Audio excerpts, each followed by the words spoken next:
Bismillahirrahmanirrahim. If anything can go wrong, it will go wrong. Kalau sesuatu itu bisa salah, pasti nanti akan salah. Jadi kalau masih ada kemungkinan salah, ya nanti akan terjadi kesalahan itu. Jadi itu, if anything can go wrong, it will go wrong. Ya sederhananya apa ya, seperti yang diingatkan oleh teman-teman takmir misalnya, tolong ya gelasnya dijaga misalnya, jangan sampai ditendang. Itu kemungkinan sebentar lagi ada yang nendang. Jadi kalau ada kemungkinan salah, pasti sebentar lagi akan kesalahan itu terjadi. Di antara banyak kemungkinan hidup, misalnya ada A, ada B, ada C, ada D. A, B, C ini bagus, D ini yang jelek. Kadang-kadang yang terjadi malah yang jelek ini. Nah, itu yang disebut if anything go wrong, it will go wrong. Nanti kita lihat, ini kelihatannya sederhana, tapi nanti implikasinya luas. Kenalan dulu sama yang bikin kalimat ini. Kenapa disebut hukum Murphy? Karena ungkapan ini sumbernya dari Edward Murphy. Dia ini insinyur angkatan udaranya Amerika Serikat. Satu ketika dia ini menjadi anggota satu eksperimen, satu proyek yang namanya proyek penelitian MX981. Ini yang menguji kekuatan tubuh manusia menghadapi efek benturan. Ketika misalnya pesawat atau roket bohanternya cepatnya luar biasa, terus sampai sebatas apa kemudian tubuh manusia bisa menahan terhadap benturan. Dan ini dikerjakan sekitar tahun 48 sampai 49. Ya Murphy ini karena insinyur, dia yang merancang sistemnya. Dia bikin semacam tali, semacam peregangan yang dipasang pada klem. Kemudian uji cobanya pakai simpanse. Tapi ternyata uji coba ini gagal. Bukan karena teorinya salah, tapi karena asistennya salah masang. Jadi teori ini sih benar, tapi yo karena yang ngurusi manusia, dan manusia itu yo bisa salah. Benerlah terjadi salah itu. Nah, begitu uji cobanya gagal, di situ dia bilang if anything can go wrong, it will go wrong. Jadi kalau masih ada kemungkinan salah, ya biasanya yang salah itu yang terjadi. Jadi ini mungkin tidak familiar pandangan ini, tapi kita sering sekali mengalami ini. Apalagi teman-teman yang pikirannya negatif. Itu mesti, nanti mesti aku gagal. Biasanya gagal sih, ya wis gagal beneran akhirnya. Jadi pikiran kita yang negatif, apalagi pakai hukum Murphy ini, ya nanti mengundang beneran kejadian negatif itu hadir. Oke, misalnya saya membayangkan, wah ini mesti masih panas ini minumnya. Ya tahu beneran panas, tidak jadi minum akhirnya. Jadi dari banyak kemungkinan hidup, biasanya yang buruk itu yang terjadi.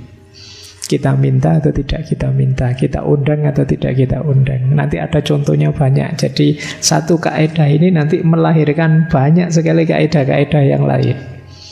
Diawali dari sini, terus muncul banyak sekali kaidah yang nanti disebut Murphy's Law, hukum Murphy. Kaidahnya ada sekitar 14. Baik, kita belajar lagi pelan-pelan ya. Cirinya pemikiran Murphy's Law ini secara umum ada 3. Dan ini tidak enak semua. Jadi kalau kalian tipe ini, ya siap-siap hidupmu susah terus. Karena mikir negatif. Yang pertama pesimis. Jadi pesimis itu pikiran kita sibuk pada negatifnya saja. Jadi kalau lihat apa-apa dilihat negatifnya. Lihat misalnya teman-teman ini baru awal lagi semangat ngaji, terus saja Allah paling sebentar lagi yo ngantuk. Nah, itu dilihat negatifnya, tidak disyukuri semangatnya yang hadir sekarang, tapi paling yo ndak paham. Paling yo ikut-ikutan temennya saja. Pesimis mindset. Menghadapi apa-apa selalu dilihat negatifnya. Ini kelihatannya sederhana, kelihatannya teman-teman ya sudah paham. Tapi biasanya secara tidak sadar pikiran ini menyetir kita. Meskipun tiap hari kita disemangati, bisalah saya, mampulah saya. Tapi diam-diam, pelan-pelan batin kita bilang, enggak kok sebenarnya ya enggak mampu, ya enggak bisa-bisa amat. Saya merasa belum terlalu ahli kok.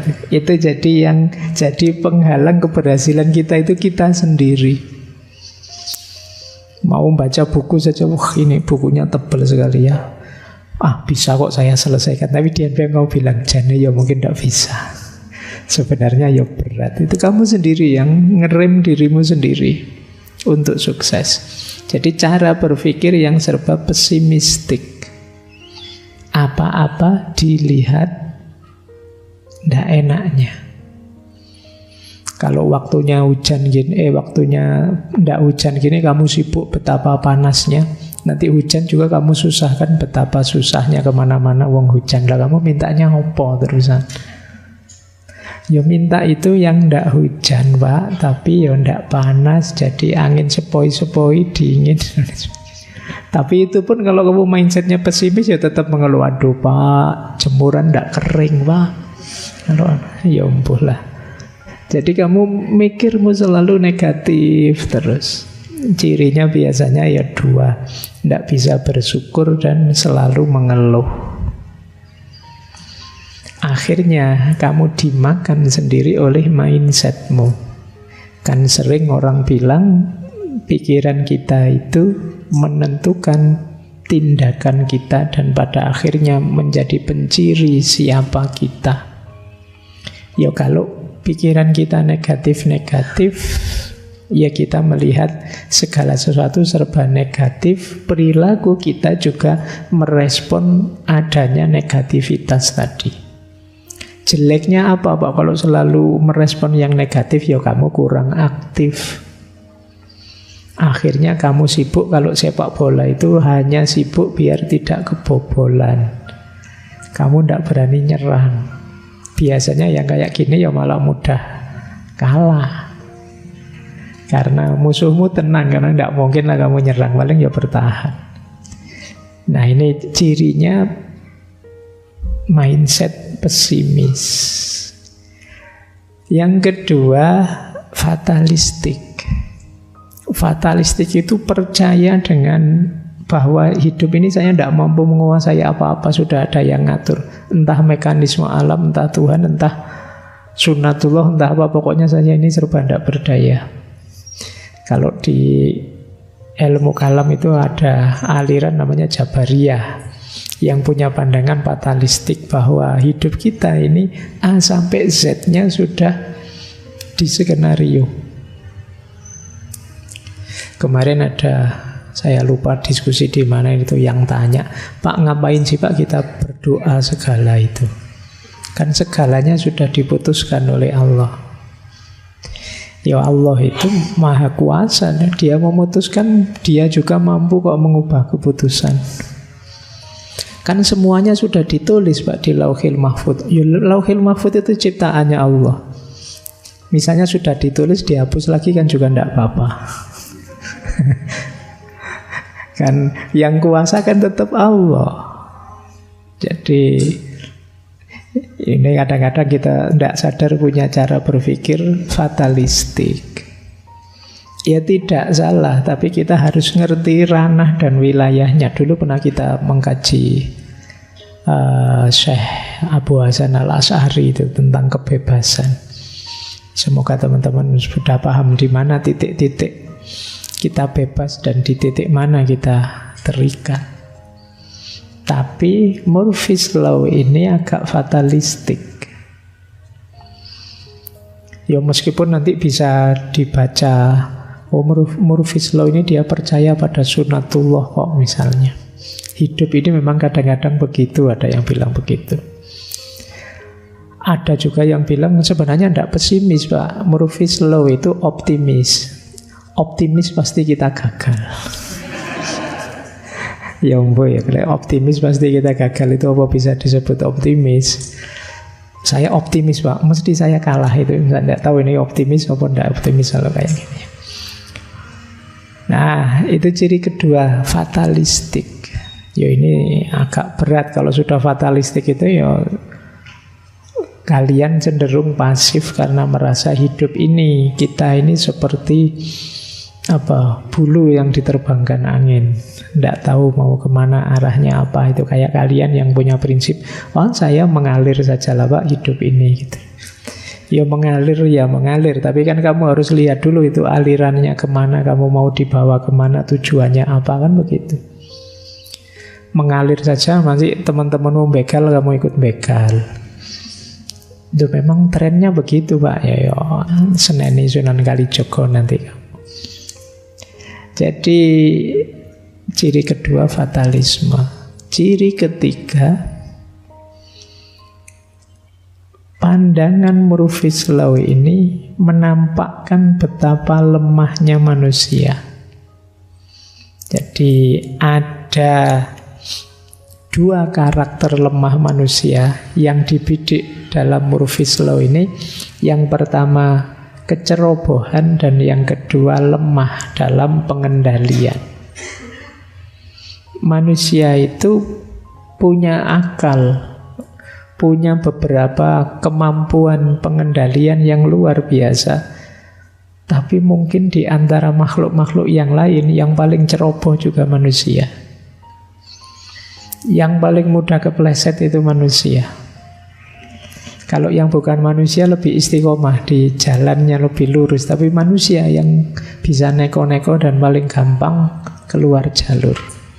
Kita itu hebat luar biasa, tapi bisa meleset luar biasa. Kita bisa ahsanu takwim, bisa asfala safilin. Kita itu bisa mengendalikan banyak hal, tapi kita juga bisa menghancurkan banyak hal. Nah, Murphy's Law ini nanti fokus pada bagaimana manusia itu ternyata tidak mampu mengendalikan hidupnya. Seringkali kebalik, bukan kita yang mengendalikan situasi di sekeliling kita, tapi situasi sekeliling kita yang mengendalikan kita. Ya contohnya banyak. Kita kan sering dikritik para filosof, hidup kita itu hidup serba mengikuti kerumunan kita. Yang lain bagaimana, ya kita tidak akan jauh-jauh dari situ.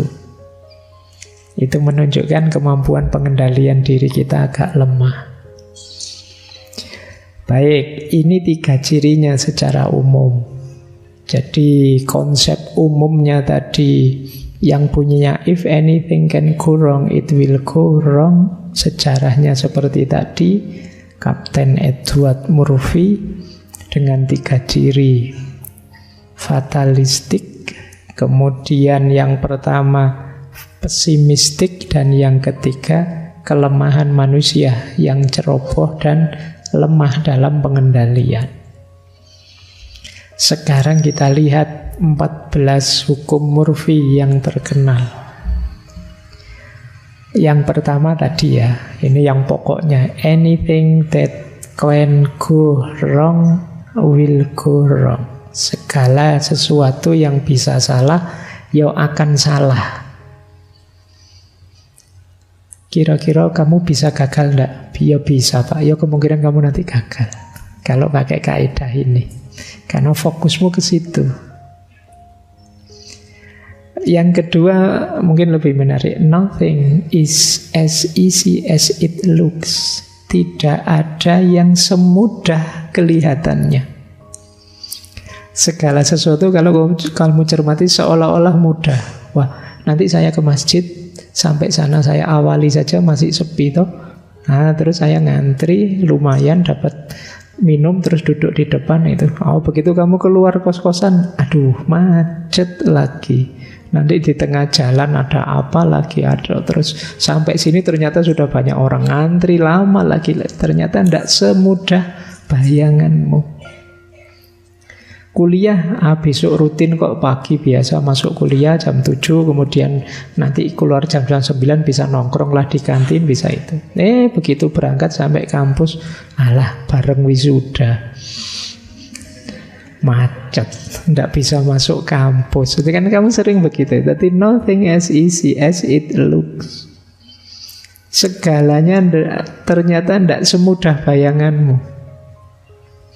Bayanganmu itu mulus, sekali begitu dijalani tidak segampang itu. Ada saja kadang-kadang halangannya. Itulah hidup, dan itu kaidah kedua, Murphy's Law. Jadi kalau kalian nanti ingin melakukan apa, kok tiba-tiba jadi rumit urusannya, jadi ruwet, itu Murphy's Law, hukum kedua. Segala sesuatu tidak semudah kelihatannya. Wah, asik nih, nanti ketemu banyak teman, bisa ngobrol-ngobrol, guyon-guyon lama, bisa begitu nyampe sini, begitu ngobrol sebentar, temanmu tersinggung. Tidak jadi guyon, wes. Tegang akhirnya. That's nothing as easy as it looks. Dan kita sering ngalami seperti ini. Tidak semudah bayanganmu. Kamu membayangkan, ala Pak wisuda ya simple saja tuh, saya pakai baju toga, kemudian ngantri di sana, pindah toga, terus selesai. Wah, begitu kamu pakai toga beneran, belum sumuknya, belum panasnya, belum lamanya, kamu nomor akhir juga, terus lama sumpek gitu. Ya, jadi ternyata ya tidak sesimpel bayanganmu. Kadang-kadang halangannya tidak terduga saja. Wah, ngaji selesai, pulang nih. Begitu nyampe kamar kos-kosan depan, aduh, kunci ketinggalan di masjid. Balik lagi ke sini. Oh no, susahnya. Itu nothing as easy as it looks. Baik, sudah asik-asik mau masak. Wah, belum makan ini Indomie nih. Indominya ada kok. Begitu dinyalain, wah, kompornya yang tidak ada. Habis apinya. Susah ternyata hidup ini ya. Nothing as easy. Jadi nanti kalau kamu ngalami sejenis itu pengalaman, tidak usah galau, sebut saja, oh ini namanya Murphy's Law. Hidup ini ternyata tidak gampang.